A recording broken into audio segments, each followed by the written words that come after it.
empresário, membro da Igreja Adventista do Sétimo Dia, há muitos anos vinha inconformado, revoltado com uma das doutrinas pregadas naquela denominação.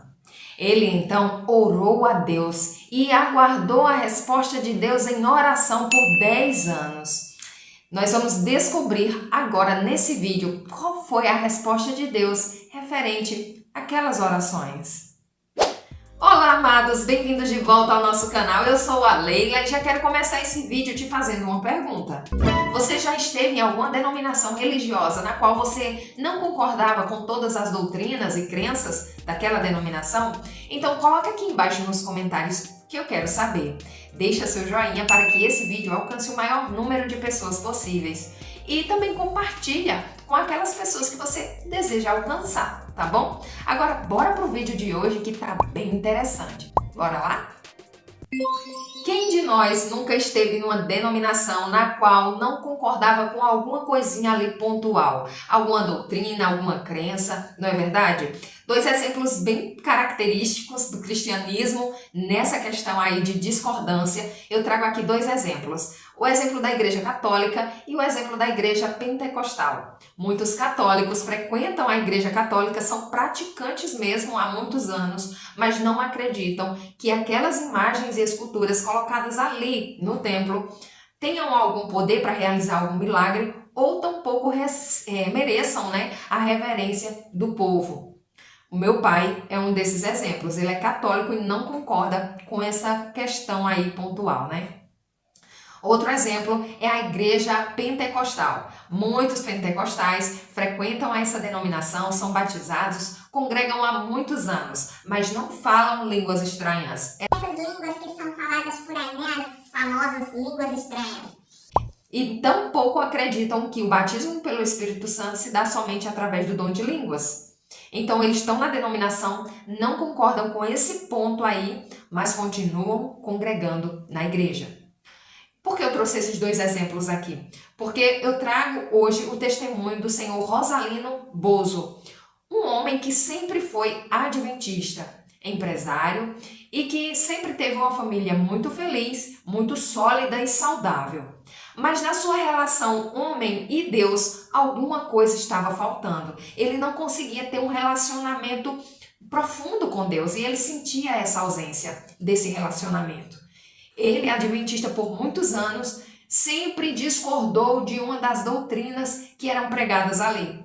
Ele conta que sempre concordou com tudo, menos com essa doutrina. E ele sempre bateu de frente com essa doutrina, e ele conta que sempre que tinha que fazer aquilo que a igreja orientava, essa famosa doutrina aí, ele disse que fazia com pesar e com tristeza e não se sentia bem ao fazer. E pasmem, a doutrina que Rosalino não concordava, que ele batia sempre de frente e não engolia de jeito nenhum, era a doutrina da devolução dos dízimos e ofertas na casa do tesouro.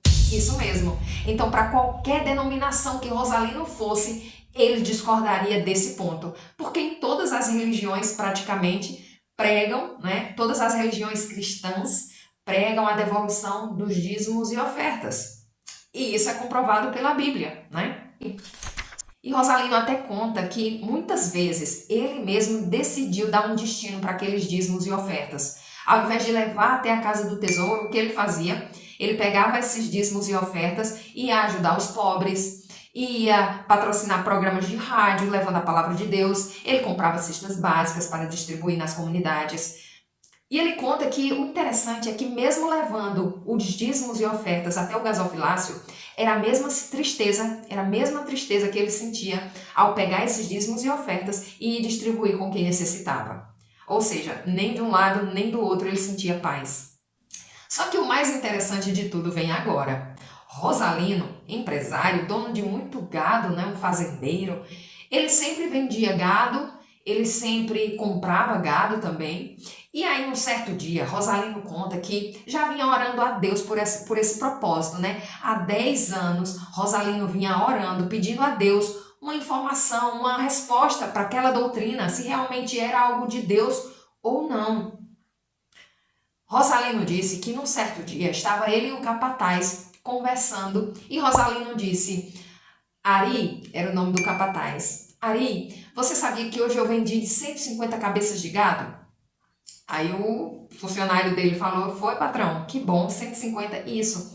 Só que a minha igreja, né, Rosalino contando, minha igreja pede que eu leve para eles, né, que eu dê para eles 15 cabeças dessas 150. Só que o funcionário, muito espantado com o que estava ouvindo, retrucou: quantas cabeças de gado o senhor tem que dar na igreja? 15? Nossa, patrão, por que tanto? Precisa dar tanto assim na igreja? E o Rosalino disse que na hora falou assim: é isso que a denominação que eu frequento me orienta, mas não sei se é o certo. E o funcionário, ainda muito espantado, indagou de novo: patrão, o senhor vai dar essas 15 cabeças de gado para a igreja mesmo? De verdade? E Rosalino brincou na hora. Rosalino disse que falou algumas palavras ali de chacota, brincando mesmo com esse assunto. E ele disse: eu vou pensar se eu dou, se eu não dou, vou decidir aí. E brincaram sobre aquele assunto. E logo amanheceu o dia, né? No dia seguinte, Rosalino conta que pegou seus 2 filhos pequenos que estavam na fazenda, né? Passando férias da escola, chamou sua esposa e o capataz, né, o mesmo empregado da noite passada, para irem à cidade. Uma cidade próxima da fazenda, menos de 10 quilômetros. Todos entraram no carro e uns 10 metros à frente, após saírem, Rosalino disse que percebeu que haviam 11 reis amontoadas, mortas ao pé da cerca, com alguns fios de energia caídos sobre elas. Rosalino disse que ficou espantado com aquela imagem, porque eram 11 reis caídas no mesmo lugar, como se elas estivessem num compartimento pequeno, e os fios de alta tensão caíram sobre elas. Só que elas estavam soltas no pasto, né, no campo. Não tinha explicação porque as 11 estavam no mesmo lugar. Rosalino, muito espantado com o que viu, ficou muito revoltado. Olhou para o seu funcionário Ari e falou: Ari, tá vendo ali 11 reis mortas? Lembra das 15 cabeças que eu tenho que dar na igreja? Pois é, Deus já veio e tomou as 11, só faltam 4. Muito revoltado, ele continuou a viagem, foram para a cidade e quando voltou, Rosalino viu que haviam três bois mortos num compartimento à parte. Os 3 bois não tinham sinais de picada de cobra, até porque os 3 morreram de uma vez. E ele percebeu que nos poros estava saindo sangue e ele não entendeu que sintomas eram aqueles. Rosalino, ainda muito espantado, ligou para o veterinário para que no dia seguinte ele viesse analisar aqueles bois. Só que antes que o veterinário chegasse, algo aconteceu. É que Rosalino continuou desafiando a Deus. Quando ele viu os 3 bois ali mortos, ele disse: pronto, Deus pegou 11, agora pegou 3, só falta uma. E com um ar de revolta mesmo, fazendo esse tipo de comentário, desafiou Deus mais uma vez. Quando o veterinário chegou no dia seguinte, foi encontrado mais um boi morto com aqueles mesmos sintomas, o sangue saindo pelos poros. O veterinário analisou ali tudo o que estava acontecendo, de cara não diagnosticou nada, levou as amostras para o laboratório e Rosalino recebeu a notícia que não tinha causa-morte para aquela situação. E aí ele ficou ainda mais abismado. À noite, quando Rosalino foi dormir, muito espantado com aquilo que tinha acontecido, porque mesmo em meio à revolta, ele estava muito impressionado com o que havia acontecido. Será que era apenas uma coincidência? Rosalino disse que deitou na cama e depois começou uma oração, falando com Deus. E ele percebeu que ao seu lado apareceu um ser alto, com um rosto brilhante, roupas brilhantes, um cabelo branco muito alvo e o rosto iluminado. Ele disse que esse ser se dirigiu a ele falando o seguinte: Rosalino, meu filho, você precisa entender que as coisas de Deus são santas. Você não é obrigado a devolver os dízimos e as ofertas a Deus, mas você precisa entender que as coisas de Deus são sagradas e que você não pode brincar com elas. Rosalino disse que nesse momento virou para olhar para o ser que falava com ele, mas quando ele virou, não tinha mais nada e ele acordou de um breve sonho. Naquele momento, Rosalino teve certeza que Deus o respondeu através daquele sonho. Ele então, a partir daquele dia, decidiu estudar a Bíblia junto com o espírito de profecia para que ele pudesse entender de fato a questão dízimos e ofertas.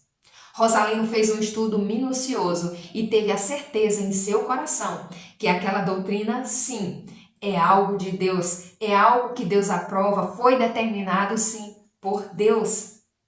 A partir daquele dia, Rosalino passou a ser um dizimista fiel para a honra e glória do nosso Senhor Salvador, Jesus Cristo.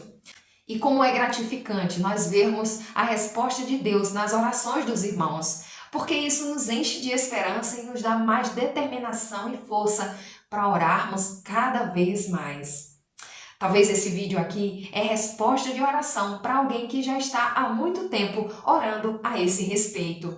Saiba que o dízimo e a oferta para Deus é um sinal da fidelidade dos seus filhos para com Ele. E se você não está tendo alegria em dizimar, em ofertar a Deus, saiba que algo está errado, porque a palavra de Deus é clara. Ela pede que nós devolvamos os dízimos e as ofertas com a alegria, que a gente tenha prazer em devolver. Até porque Deus não precisa dos nossos recursos materiais, financeiros. Claro que Ele não precisa, porque tudo vem dEle. O ato de dizimar e ofertar é a oportunidade que Deus nos dá de sermos participantes na sua obra, alcançando almas para o seu reino. E é também uma prova da nossa fidelidade e da nossa fé em Deus, porque para dizimar e ofertar é necessário ter fé. Fé que Deus está recebendo os nossos dízimos e as nossas ofertas. Eu espero que esse vídeo alcance muitas vidas e através de você, eu tenho certeza que muitos receberão essa mensagem. Que Deus abençoe a tua vida, a tua casa e o teu ministério. Deus abençoe a todos e até o próximo vídeo, se Deus quiser. Amém.